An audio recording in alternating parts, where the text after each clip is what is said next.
ముఖ్యంగా తెలుగుదేశం సీనియర్ నాయకులందరినీ జై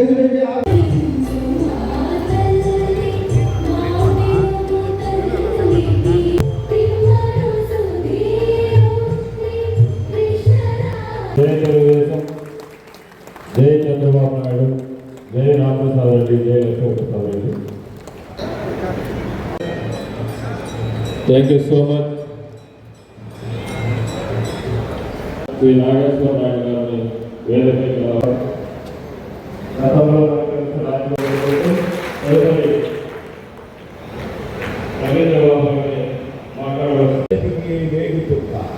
నవశకానికి విశ్వేచ్ఛకు వెలుగుబాట నందమూరి మాట శాంతి కుసుమాల పూతోట. మన కార్యకర్తలందరికీ పాదాభివందనం చేసుకుంటూ మన అదృష్టం చాలా కాలం పార్టీలో ఉన్నాను కాబట్టి ఖచ్చితంగా నా రక్తం తెలుగుదేశం ఉంటుంది. జగన్ దగ్గర ఉన్నావు అప్పటికప్పుడు. ఇప్పుడు ఈ పార్టీలో ఉన్నాను, ఈ పార్టీలో నన్ను గుర్తింపు వచ్చింది, ఈ పార్టీ మంత్రిగా ఉన్నా, ఎమ్మెల్యేగా ఉన్నా కాబట్టి తప్పకుండా నేను ఎవరి మీదైనా కొంచెం కోపం చూపించినా, గట్టిగా మాట్లాడినా కూడా నాకు ఎవరైనా పార్టీకి ద్రోహం చేసిన వాడైనా, పార్టీకి చెడ్డపేరు తెచ్చేవాడైతే నేను సహించిన ముందే చెప్తున్నా. నేను ఒకటి చెప్తున్నా, నిజంగా తెలుగుదేశం కార్యకర్త వచ్చిన సత్యాగ్రహ నిలేసిన బాధపడను. ఎవరైతే పార్టీకి ద్రోహం చేశారంటే నేను వాళ్ళు ఒప్పుకోను. అలాగే అడిగి చాలా మంది భావిస్తున్నా. రాష్ట్రంలో మిగతా నియోజకవర్గాల్లో మున్సిపాలిటీలో అయితేనే, గ్రామసీమల్లో అయితేనే వైసీపీ పార్టీ సర్పంచులు, ఎంపీటీసీలు, కౌన్సిలర్లు చర్చించాను. నేను ఇంతవరకు ఏ నాయకుడిని ఎప్పుడు బలవంతం చేయాలి. నేను ఒక ఎప్పుడు అడిగాను, ఏ గ్రామంలో అడగడం ఎవరైనా వచ్చి ఆ సర్పంచ్ వస్తాడు, ఈ ఎంపీటీసీ వస్తారంటే రైలు వెళ్ళిన తర్వాత టికెట్ ఎందుకు రాబాబు, ఎలక్షన్ అయిపోయింది మీరు అనుకున్నట్టు ఇదే కార్యకర్తలు వీళ్ళని గెలిపించారు. అంతేగాని ఆ రోజున అపజయాన్ని కృషి చేసిన ఏ నాయకుడు నాకు వద్దన్నా నేను ఒకటే భరోసా ఇస్తున్నా.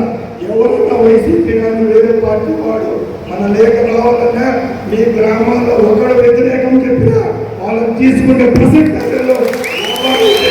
ఎవరైతే తెలుగుదేశం పార్టీ కృషి చేశారు, ఎవరైతే ఆ రోజు నాకు అన్నం పెట్టి నీళ్ళు ఇచ్చారు, దీపాలు నాకు స్వాగతం కలిగినారు, మీరు చెప్పిన రాజకీయం నడుస్తుంది తప్పక నా వ్యక్తిగత నిర్ణయం ఉండదని తెలియజేసుకుంటున్నా.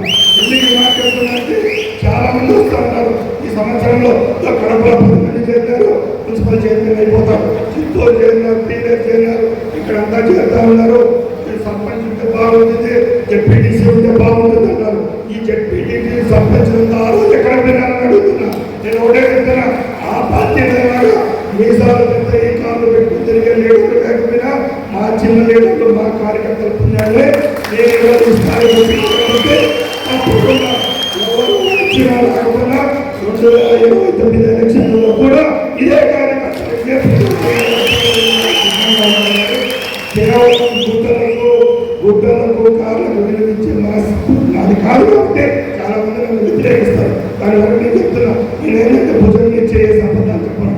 ఇప్పుడు కూడా చెప్తున్నా, రేపు 29లో నేను క్యాండిడేట్ కావాలని గౌరవించిన చంద్రబాబు నాయుడు ఆ రోజు వరకు కూడా తెలుగుదేశం పార్టీ కార్యకర్తలు విజయాన్ని కృషి చేశారో వాళ్ళ కోసం కృషి చేస్తారు.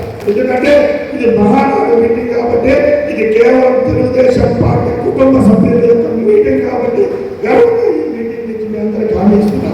ఎందుకంటే ముఖ్యంగా ఆ రోజు ఉండే పరిస్థితిలో కడప జిల్లా అంటే రాయచోటి అంటే జగన్మోహన్ రెడ్డికి అత్యంత సన్నిహితమైన నియోజకవర్గం. ఇక్కడ గెలుస్తుందనే రోజుల్లో పెద్ద పెద్ద లీడర్లంతా పక్కనే ఉన్నారు, పెద్ద వాళ్ళంతా అక్కడే ఉండాలంటే కూడా ధైర్యం చేసి ఆ రోజు పోటీ పడడం జరిగింది. ఆ రోజు మీ అందరి అభిమానం ఎక్కడా లేదు, ఏ నియోజకవర్గంలో లేదు. కొన్ని చిన్న పొరపాటు వల్ల 10-15 మెజార్టీ తగ్గింది తప్పక ఎక్కడ కార్యకర్తల యొక్క తప్పు ఎక్కడా లేదు. మీరే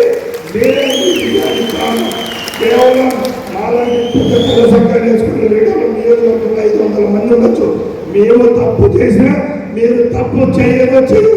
ఈరోజు తెలుగుదేశం పార్టీ ఇంత గొప్పగా ఉందంటే కేవలం కార్యకర్తలకు మనోధైర్యం, కార్యకర్తల యొక్క ధైర్యమే ఈ పార్టీ విజయానికి నాణ్యం తెలియజేసుకుంటున్నా.